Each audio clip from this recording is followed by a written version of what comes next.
nak bacakan satu hadis Nabi yang membezakan kedudukan seseorang di majlis ilmu, depan, belakang ataupun yang langsung tidak hadir. Allahu Akbar. Dan ini adalah merupakan satu hadis muttafaqun alaih, membawa maksud hadis Nabi yang sahih riwayat Bukhari dan Muslim.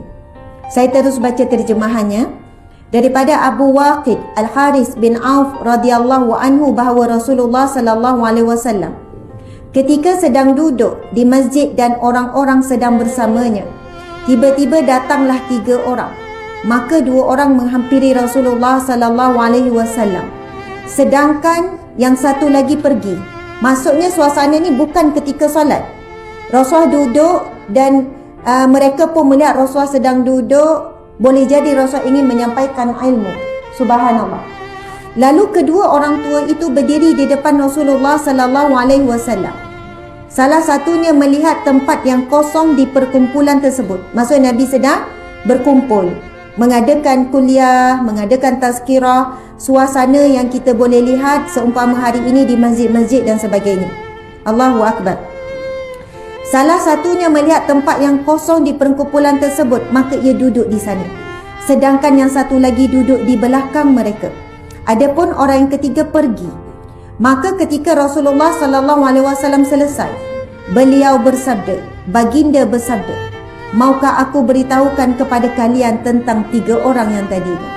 Yang pertama, ia berlindung kepada Allah, maka Allah pun melindunginya. Yang kedua, ia malu, maka Allah juga malu terhadapnya. Sedangkan yang ketiga, ia berpaling, maka Allah pun berpaling daripadanya. Allahu Akbar. Subhanallah. Nabi SAW memberitahukan kepada kita 3 jenis manusia apabila melihat majlis ilmu. Yang pertama, bila dia lambat sekalipun. Ini gambaran Rasulullah telah mulakan majlis ilmu. Walaupun dia lambat, kemudian dia nampak ada tempat duduk di dalam majlis tersebut. Sama ada di tengah ataupun di depan dan sebagainya. Dengan penuh hormat, tanpa mengganggu ahli majlis ilmu, dia terus mengambil tempat. Dan apa kelebihan orang yang seperti ini? Dia mohon perlindungan kepada Allah, maka Allah pun melindunginya. Orang seperti ini dapat perlindungan daripada Allah. Kalau orang yang sampai awal-awal, lebih lagi lah. Subhanallah. Kemudian golongan yang kedua, dia datang sama dengan yang 3 orang ni datang serentak. Betul kan? Yang kedua pula, dia duduk belakang. Maksudnya, kalau boleh, tak nak orang tahu dia datang lambat. Mungkin kalau dalam dewan ni, dia terus duduk tepi tu. Bila dah selesai, saya datang Ustazah, tapi malu sebab nampak orang dah ramai. Kan ramai juga macam tu. Terus dia bersembunyi. Kalau boleh, dia tak nak orang nampak dia datang dan tak nak juga nampak dia pergi.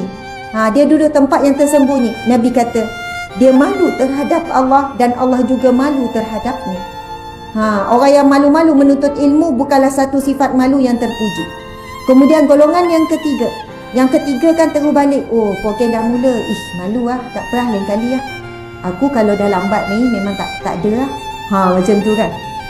Subhanallah. Tetapi Nabi menyebutkan, Masya Allah, mana telefon ni bukan telefon personal ni.